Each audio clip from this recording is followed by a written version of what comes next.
Hey guys, it's Kate, Zen Cat Vintage, and today we are out for another thrift trip. This is the St. Vincent de Paul in Victoria, BC. First thing we are looking at is some of the knick-knack and like tchotchkes. This little kitty cat was cute, priced at $3. She had a cute little bow on her, but I think there were some chips if memory serves. And then this guy was very cool. I'm going to tell you right now, I'm an idiot and I completely forgot to pick it back up after looking at it. This is an older Chalkware dog figurine, probably like a carnival Chalkware prize. So he was very cool, but yeah, I completely spaced. I think I was in a hurry this day, and so it completely slipped my mind. Next, I'm always drawn to look at the teacups and things like that, even though I don't usually buy very many of them. I definitely do like to have a look and see what they have. The prices here on the teacups and saucer sets were actually really good. They were mostly priced around $3 each. This one was really pretty. It was made in occupied Japan. Just a simple kind of blue color with the floral pattern inside. And then this one was a Royal Albert pattern, I believe. Not one that I see all the time, so it was a pretty one. It wasn't like Old Country Roses.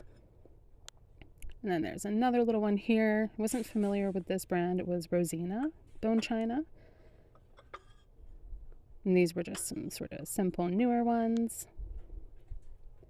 So yeah, some cool cups and saucers there, and definitely good prices.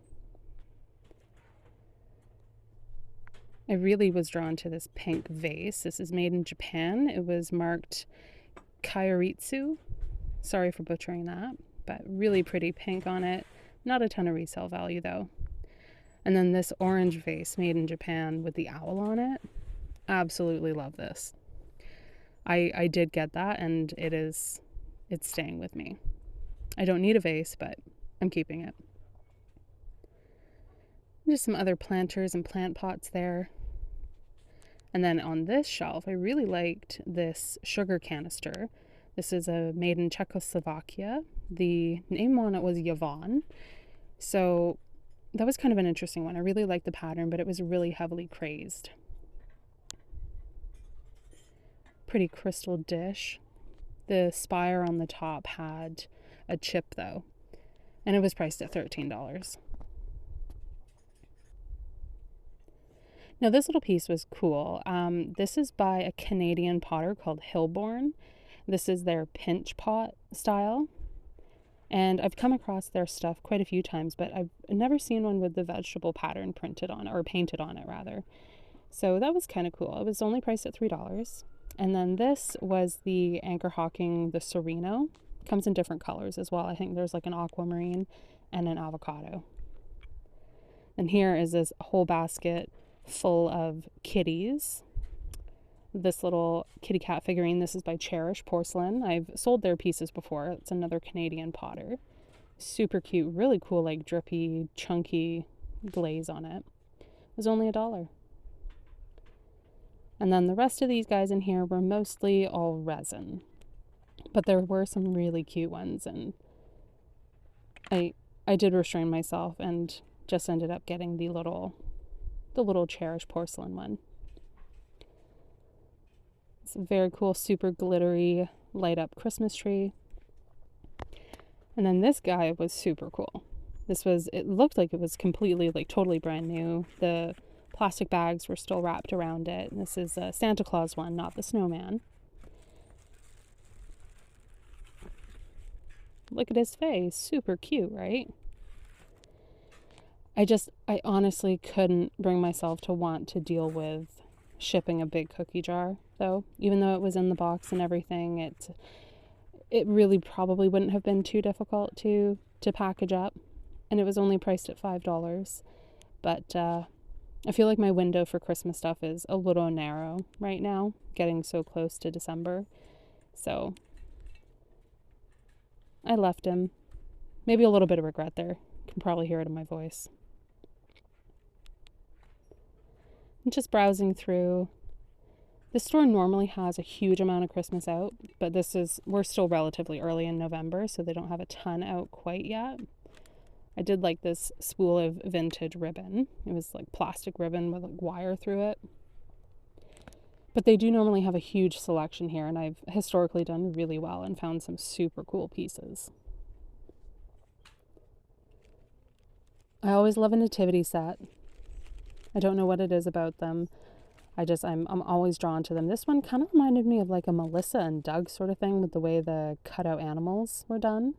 So I did leave that, but I think that'll be a fun one for maybe someone to pick up for their kid. That was a neat sort of like dollar store style, kind of red and white crinkle wreath. I'm on the hunt for a wreath. We have to replace our one. My daughter and I like to decorate. We've done it a couple times in the past. The one that we did last year got destroyed though, so on the hunt for a new one.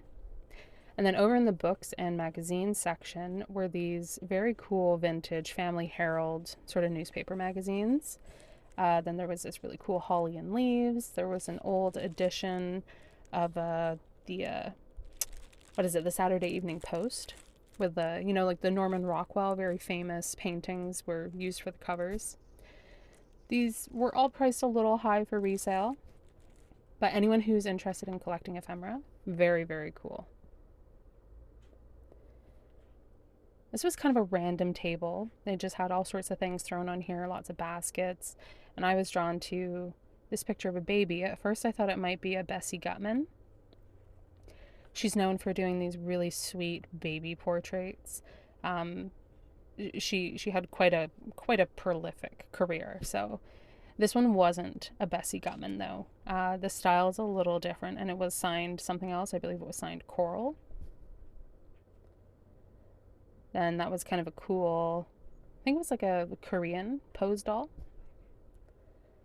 And I never find vintage towels. So when I saw these here, I could tell right away from the style, the pattern, that they were older.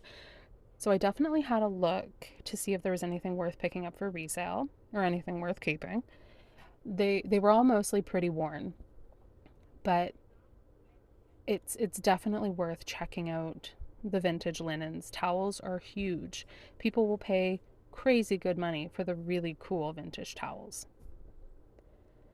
And then this was very, very fun. I love these novelty. This is like a linen tea towel. This one does have a bit of a mark there on it, which is more like a printing mark as opposed to like a stain, near as I can tell. It's super crisp. Don't think it's ever been washed or really used. And it was made in Hong Kong. Still has the tag on the back. So that was only priced at $1, which was, I think, a really great pickup for me to resell. And then finally, before I left, was this, I'm assuming it was someone's homemade project, super cool rocking horse elephant, like a rocking elephant. So that's where we end, and hope you enjoy the haul.